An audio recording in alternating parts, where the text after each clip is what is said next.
Hi, my name's Kayleigh Swift. We deal a lot with clients looking to enter into leases, or also for the other side of the picture where we've got landlords that are leasing premises out to lessees.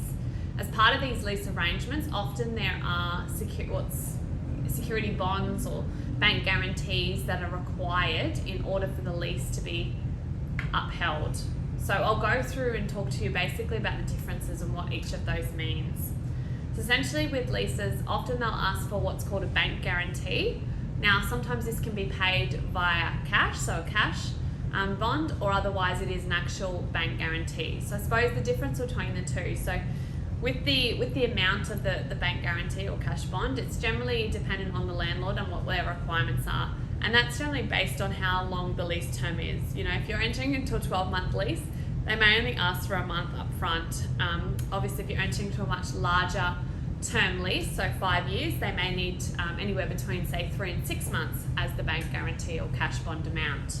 So if you are doing the bank guarantee, obviously it's basically an original document that you obtain from your bank. There'll be fees that are associated with that, and that amount, whatever that is, it still needs to be able to be called upon. So that money needs to be sitting in a savings account, so that if the landlord was to call upon that because you defaulted under the lease, then they could basically go to your bank with the guarantee they've got and obtain that money.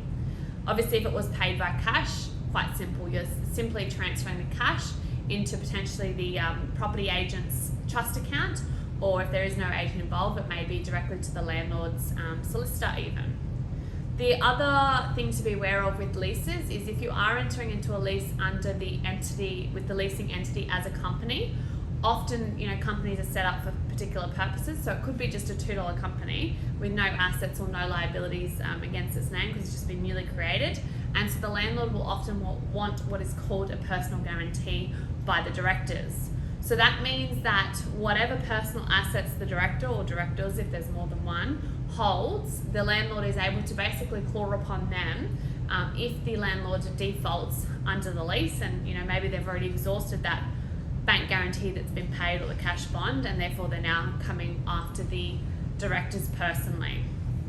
Now the last piece of protection, I suppose, for the landlord is what's called a security deposit. Now the security deposit, as the name deposit suggests, is a payment that's made up front in advance of the actual lease. So generally this payment is just a month's rent in advance, sometimes it may be 2, and that's payable at the outset. So generally we'll have a heads of agreement that's entered into. The security deposit will be paid while the lease is being drafted, and then once the lease is entered into, you're essentially 2 months or 1 month in advance, and that will cover off on that first month or 2 months worth of rent.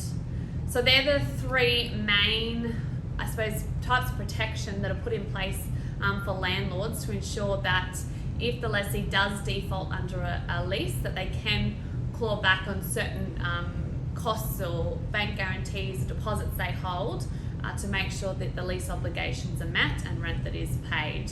So if you do have any further questions, obviously, as I mentioned earlier, we do assist a range of different landlords and lessees with their leasing matters, and we'll be more than happy to have a discussion with you about how we can help you in your leasing ventures. My name's Kayleigh, and we look forward to hearing from you. Thank you.